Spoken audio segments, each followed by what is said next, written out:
আসসালামু আলাইকুম এভরিওয়ান, কেমন আছেন সবাই। এটি হলো ঢাকা শহরের মাদানী এভিনিউ সড়ক, আর এই সড়কটির পাশেই নির্মাণ হয়েছে ঢাকা শহরের সবচাইতে সুন্দর ও দৃষ্টিনন্দন মসজিদ, যার নাম মসজিদ আল মুস্তফা।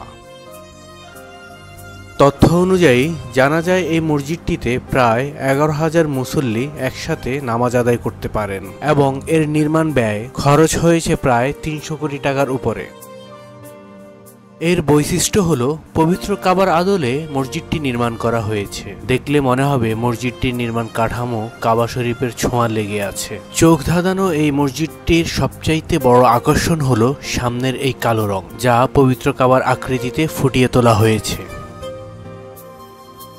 নান্দনিক ডিজাইনের কারণে এটি এখন শুধুমাত্র মসজিদ নয়, দিনে দিনে পরিণত হচ্ছে একটি পর্যটন কেন্দ্র হিসেবেও। দেশের বিভিন্ন এলাকা থেকে বিপুল সংখ্যক মানুষ প্রতিদিন দেখতে আসেন এই মসজিদের অপরূপ সৌন্দর্য।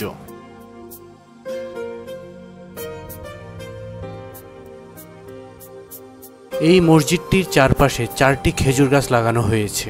রয়েছে চোখ জুড়ানো পানির ফোয়ারা। দর্শনার্থীরা বিমোহিত হয় এর গঠন কাঠামো আর চারপাশে সবুজে ঘেরা প্রকৃতির ছোঁয়া দেখে।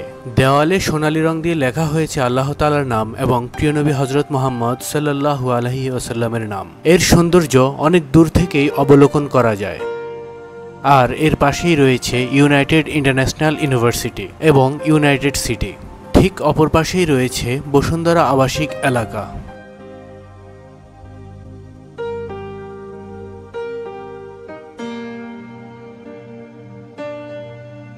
এটি হলো মসজিদে ঢোকার জন্য মূল প্রবেশদ্বার, যার দুপাশে রয়েছে অজুখানা এবং উপরে ওঠার জন্য আলাদা সিঁড়ি।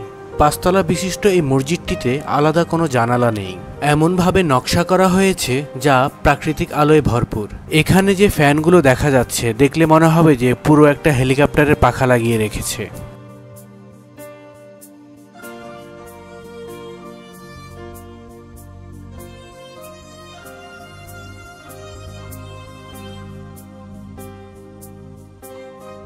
মসজিদ আল মুস্তফায় রয়েছে 2টি চলন্ত সিঁড়ি।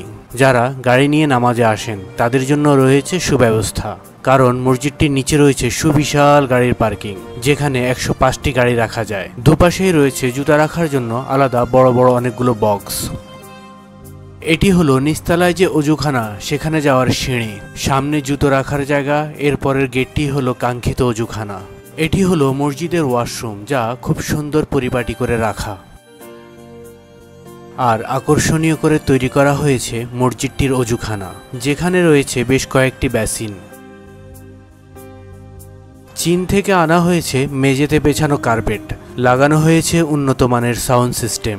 সেন্ট্রাল এয়ার কন্ডিশনের মাধ্যমে শীতল রাখা হয় পুরো মসজিদ এবং লাগানো হয়েছে চমৎকার ঝাড়বাতি। আর এই পাখাগুলোর কথা না বললেই নয়। পাখাগুলো এত বড় যে দেখেই অবাক হওয়ার মতো।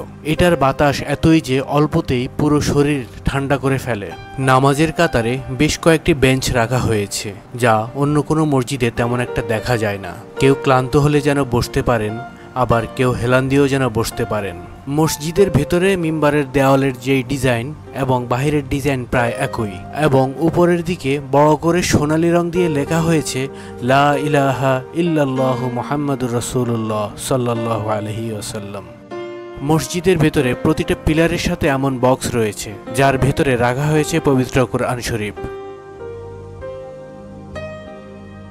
দেশের অন্য কোনো মসজিদের প্রতিটি ফ্লোর থেকে ইমাম কিংবা খতিবকে দেখা যায় না, কিন্তু মসজিদ আল মুস্তফার প্রতিটি ফ্লোর থেকেই ইমাম কিংবা খতিবকে খুব সুন্দরভাবেই দেখা যায়। শুধু তাই নয়, নারীদের জন্য রয়েছে আলাদা নামাজের জায়গা। এটি হলো মসজিদটির ভেতরের মূল অংশ, যা লাইট জ্বালানোর কারণে এখন আরো অনেক সুন্দর দেখা যাচ্ছে।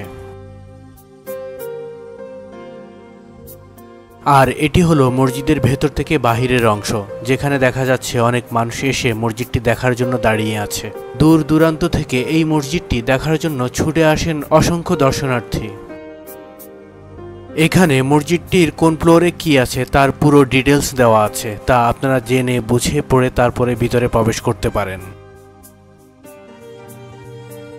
রাতে যখন মসজিদটির সব বাতি জ্বলে ওঠে, তখন তৈরি হয় বিমুগ্ধ এক অপার্থিব পরিবেশ, আর তা থেকে মানুষের ঈমানের প্রতি আলিঙ্গন সৃষ্টি করে।